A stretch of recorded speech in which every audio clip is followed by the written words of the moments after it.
That applause does surprise me, but I quite liked it. Thank you very much. I'm going to tell you a story today about myself, and it's going to be about measurement, because that's my thing. I like to know what something is, and I like to understand how it's measured. And it's linked a bit to my background. My first degree was in psychology, and I have been a researcher. But I've also been a research participant. And it was funny how that came apart, or how it came about. And when you look at me, I know you're probably thinking, what a cool guy. He comes on stage, he talks to people, we laugh. It must be great being him. It is. It's great being me. But it wasn't always like this. When I left university and took up my first job, I was a lecturer, but I really did have difficulty in starting up conversations with people, particularly members of the opposite sex. And I shared this concern with a friend of mine who didn't seem to have this difficulty at all. And he said, well, the trouble with you is you put people on edge. You frown all the time when you're talking to them. And when you do that, people think you're being critical, so they don't enjoy carrying on the conversation. You should follow the royal rules. What are the royal rules? I said, oh, it's what the royal family are trained in, because they have to meet lots of people and put them at ease. Tell me more. Well, when the Queen is introduced to somebody, she will ask, have you come far? And the person will probably say, oh, I've just come in from Kirkintilloch. And the Queen will say, oh, Kirkintilloch. We know it very well. Philip and I were there just the other week. We think it's a lovely place. And the person goes, wow, they like the place I come from. And as that dries up, the Queen moves to her second rule, which is to say, what's your line of work? And the person might say something bizarre like, oh, I'm a cross-stitcher in a quilting factory. And the Queen is trained to say, Philip and I were discussing our quilt just the other night. A moth-eaten old thing, referring to the quilt, I think.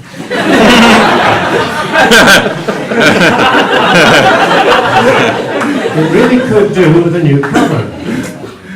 Perhaps I should send Philip along with it to you, and you could put a new cover on it. And the person would say, oh, we'd be honoured to do so.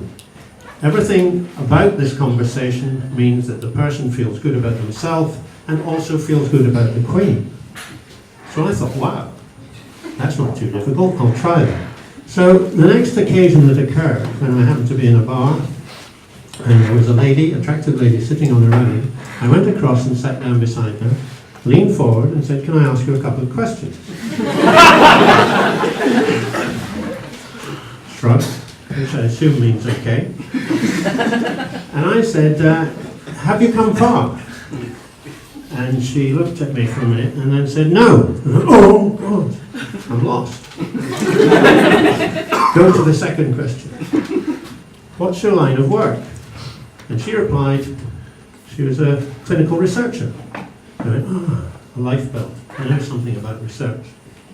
So I said, what are you clinically researching? And the answer that came back stunned me. And I think it would have stunned the Queen too, because what she replied with was that she was clinically researching in a laboratory experiment the effect of alcohol on male sexual arousal. Wow. And I wondered, well, what would the Queen have said to that? She said, oh, Philip and I were discussing that. He's absolutely hopeless now. A couple of gins, he can't get anything off it. And then I thought, no, the Queen would not have said that. She'd probably have said what I was going to say, which was, how do you measure the effect of alcohol on male sexual arousal?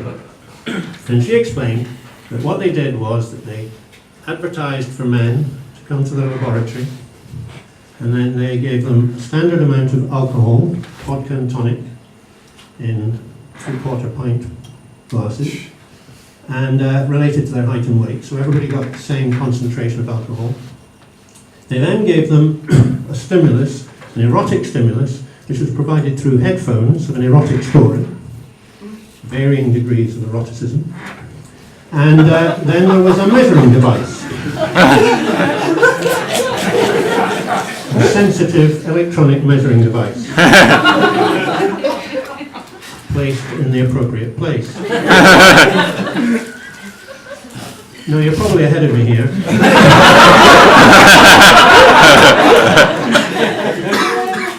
With my next question, and I said, because I was intrigued now, and I said, do you have any difficulty in getting volunteers for this experiment? And to cut a long story short, the following Friday,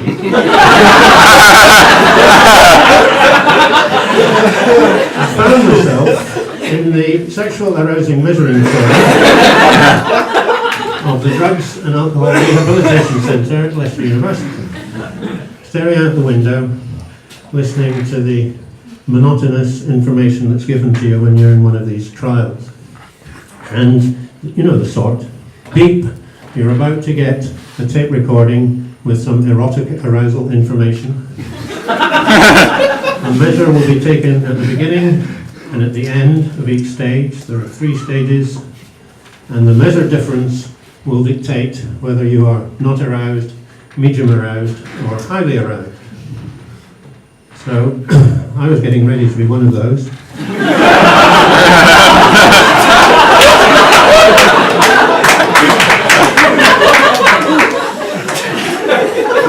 When something caught my attention at the window, and it seemed to be a man on a ladder waving.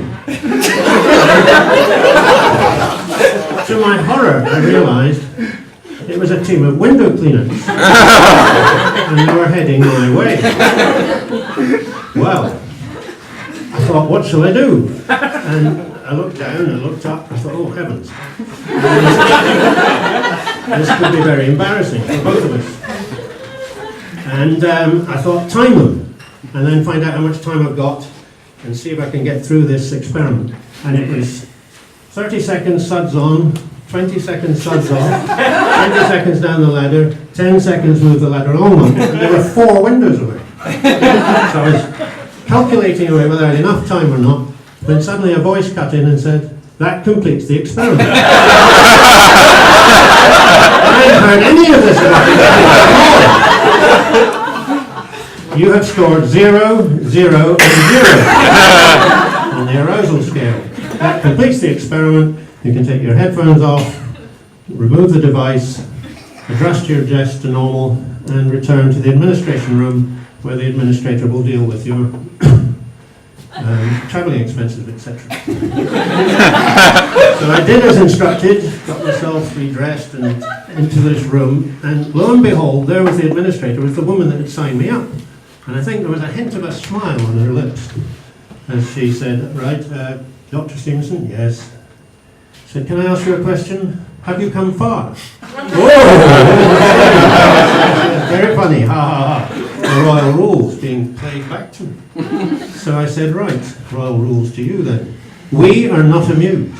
Quick as a flash, she said, no, no, you were not aroused. We were highly amused. Now, what I drew from this and have held with it in all my career in research is that when you are involving human beings in research, you need to include them as participants and co-researchers. And you must find out that the stimulus that you provide does actually get through to the individual. Otherwise you can't make the connection of whether the stimulus has produced the response. And the other thing that I've kept with me all this time is that window cleaners work bloody fast.